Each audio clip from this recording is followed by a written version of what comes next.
आज हम श्री उमेश पांडे जी, जो कि एक गणितज्ञ हैं और गणित को सरल और रोचक बनाने के लिए निरंतर कार्यरत हैं। आज उनसे हम जानना चाहेंगे कुछ मैथमेटिकल आइडेंटिटी से रिलेटेड कुछ प्रश्न। नमस्कार सर। नमस्कार। मैं आपसे अब जानना चाहूँगा, क्योंकि आप काफ़ी समय से गणित के विषय में काम कर रहे हैं और गणित को कैसे सरल बनाया जाए और रोचक बनाया जाए, इस दिशा में प्रयासरत हैं। तो मेरा आज का पहला क्वेश्चन है आपसे कि आइडेंटिटी से हम क्या समझते हैं?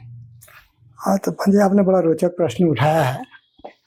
आइडेंटिटी को देखिए, आइडेंटिटी का जनरल मतलब तो आपका पहचान है, लेकिन अगर आप देखें कि जिस संदर्भ में हम गणित में आइडेंटिटी की बातें कर रहे हैं तो तीन चीज़ों को समझना बड़ा आवश्यक है।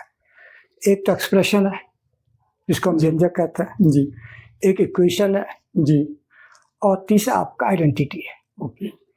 तो एक्सप्रेशन तो जैसे मान लीजिए आपने कहा कि x² + 5x + 6 ये एक्सप्रेशन है। जी, अगर x² + 5x + 6 = 0 अगर आप कर दें जी, तो उस वक्त आप देखेंगे कि ये एक समीकरण है और ये आप कुछ वैल्यूज के लिए ये ट्रू है।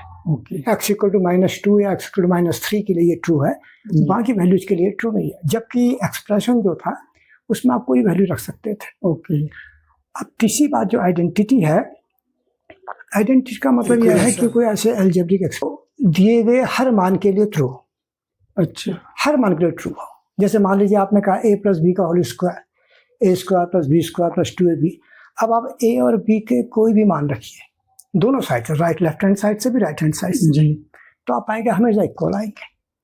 या a² - b² = a - b × a + b, या a³ + b³ = a + b a² - ab + b²। ऐसे काफ़ी इसमें आइडेंटिटीज अलजेब्रा के अंदर है। ओके। तो आप a और b के कोई मान को रखिए और आप पाएंगे कि दोनों के मान समान है।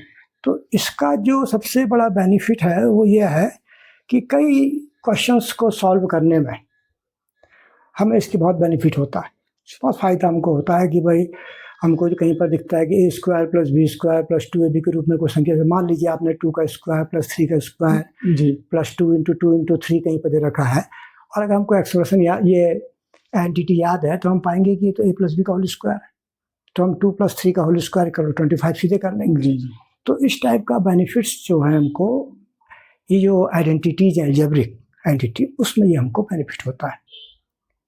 ठीक है सर। अच्छा, दूसरी बात जो आपका जो आइडेंटिटी की आप बात कर रहे हैं, एक तो ये मैंने आपको तीन चीज़ें बताई, एक तो एक्सप्रेशन है, जी, दूसरा आपका इक्वेशन है, जी, तीसरा आपकी आइडेंटिटी है। जी, तो आइडेंटिटी के ये बहुत से फायदे हैं जिससे हम कई क्वेश्चंस को शॉर्ट में कर सकते हैं। जी, या एक चीज़ और इसमें आइडेंटिटी में, जिसको आप कहते हैं आइडेंटिटी नंबर। ओके।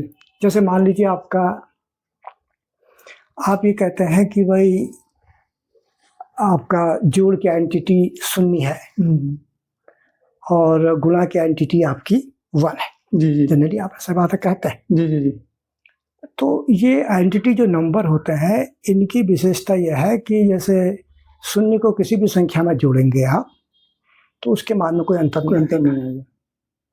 ऐसे ही 1 को किसी भी संख्या से गुणा करेंगे तो उसके मान में भी अंतर नहीं आएगा। लेकिन जो आइडेंटिटी नंबर होते हैं, जी, इनको अगर आप देखेंगे तो ये किसी सेट के लिए होता है।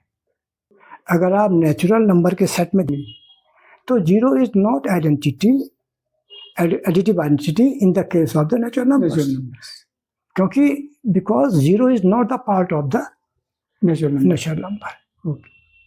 ऐसे ही आप देखेंगे कि भाई अब लेकिन रियल नंबर के केस में आप देखिए तो वहाँ पर यह आइडेंटिटी है क्योंकि 1 है, या इंटीजर्स में के केस में आप देखेंगे कि तो 0 जो है एडिटिव आइडेंटिटी है। ऐसे ही 1 जो है आपके रियल नंबर के केस में आपका मल्टीप्लिकेटिव आइडेंटिटी है और 0 जो है एडिटिव आइडेंटिटी है।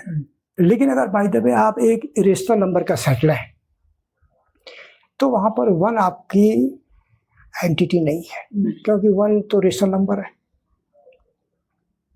1 रेशनल नंबर। जी, जी, ऐसे ही 0 जो है आपका वो भी वहाँ पर नहीं होगी, क्योंकि वहाँ पर क्योंकि उस सेट में वो है ही नहीं।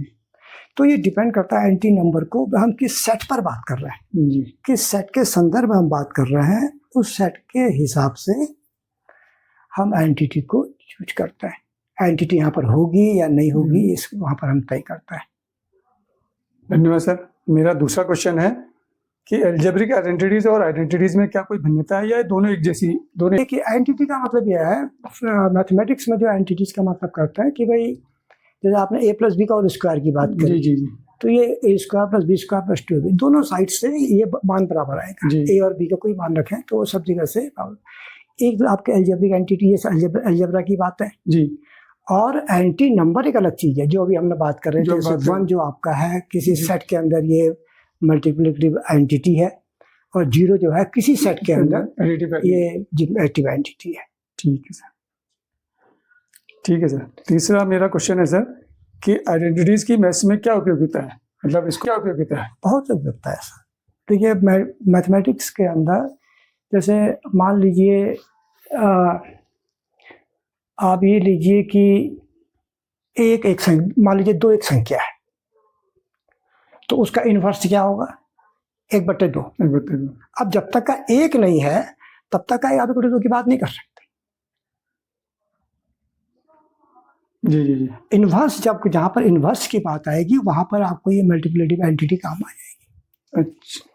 या कभी कभी आपका ऐसा हो सकता है क्वेश्चन, भाई किसी संख्या में क्या जोड़ें कि उसके माने परिवर्तन ना आए, तो कोई आपको, या इंटीजर के केस में हम कहते हैं ऐसा, तो जब तक वहां पर 0 नहीं है तब तक आप ये बात नहीं कर सकते कि भाई 0 जोड़ा जाए। 0 जोड़ा जाए। तो एंटिटी का मतलब एंटिटी उस पूरे सेट का एक पार्ट है, दिए गए सेट का एक पार्ट है जो उसकी पूरी व्याख्या करता है, उस सेट की व्याख्या करता है। अगर आपका मल्टीप्लिकेटिव एंटिटी नहीं होगी तो आप इन्वर्स की बात करना मुश्किल पड़ जाएंगे। हाँ, वहाँ बात नहीं कर पाएंगे। हाँ, ऐसे कहीं पर पैसा का आपने कहा कि भाई 2 रुपये मेरे पास थे, 2 रुपये मैंने दे दिए, कितने बचे? अगर 0 नहीं होगा तो फिर बात नहीं कर पाएंगे। तो ऐसे ही जनरली एंटिटी को जो देखिए, 2 एंटिटी में भी 2 बात, एंटिटी नंबर में भी आपकी 2 बातें हैं।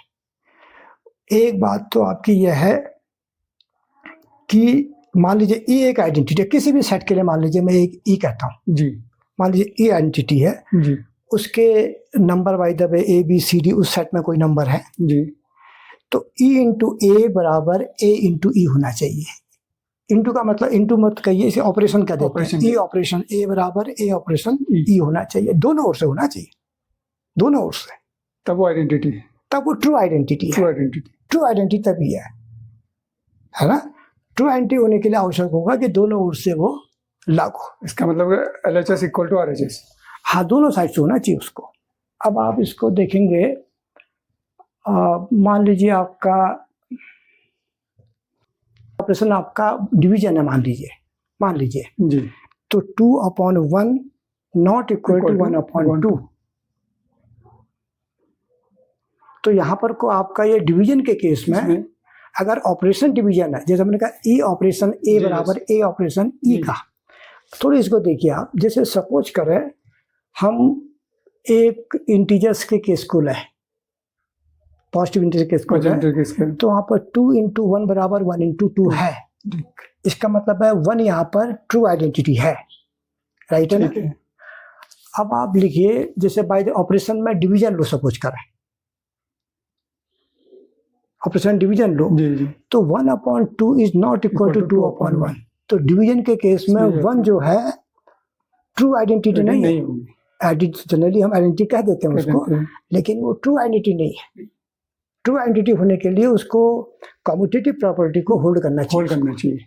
2 × 1 इक्वल टू 1 × 2, यानी ए ऑपरेशन ई इक्वल्स ई ऑपरेशन ए होना चाहिए, तब वो ट्रू आइडेंटिटी होती है। तो ऑपरेशन पर भी डिपेंड करेगा किस ऑपरेशन के लिए कौन सी आइडेंटिटी होगी, ठीक ना। सेट पे भी डिपेंड करेगा, ऑपरेशन किस ऑपरेशन की हम बातें कर रहे हैं। तो ये तो आपका एंटिटी नंबर है कि मैं आपसे बात कर रहा हूँ। हाँ, धन्यवाद सर। मेरा नेक्स्ट क्वेश्चन है सर कि हम आइडेंटिटीज को हम अगर हम स्टार्ट करते हैं, शायद 6 लेवल से हम क्वेश्चन क्लासेस 6 से स्टार्ट करते हैं, 6 से लेकर 9 10 तक पढ़ते रहते हैं जी। तो क्या जब हम अलग अलग लेवल पे पढ़ते हैं तो क्या इनका जो लेवल है वो एक जैसा ही रहता है, या जब हायर लेवल क्लास की ओर जाते हैं तो उसमें थोड़ा डिफरेंसेस को जाते नहीं हैं? नहीं, वो तो मैथमेटिक्स है, वो तो वही एस्टेब्लिश फैक्ट है। एस्टेब्लिश फैक्ट्स, वो तो जो बचपन में है, जो छोटी जो जो चीज एक बार के लिए सही है, वो हर जगह हर पर क्लास के लिए ठीक है।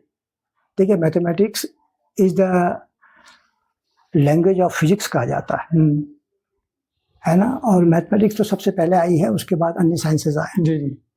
तो आप देखेंगे कि जो चीज एक बार से वन आइडेंटिटी है इंटीजर के केस में, तो वन आइडेंटिटी है ही है, वो चाहे यहाँ पढ़े चाहे बाद में कहीं पढ़े। पढ़े। लेकिन ये बात जरूर है कि एक बार बच्चे के समझ में बात आए कि ये है क्या चीज और क्यों इसकी बातें करते क्यों हैं देता है? और क्या इनकी एप्लीकेबिलिटी एप्लीकेबिलिटी है ना, जी, एक बार जी। समझ में आ जाए जी, और तो फिर उसमें वो तर्क कर पाए। ठीक ठीक।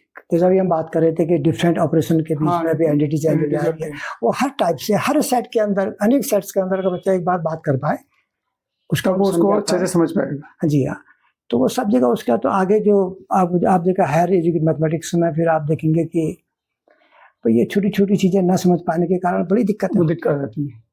इसीलिए मैं आपसे जानना चाहता कि आप इसको, क्योंकि हम जब पढ़ते हैं 6, 7, 8 लेवल पे, हाँ।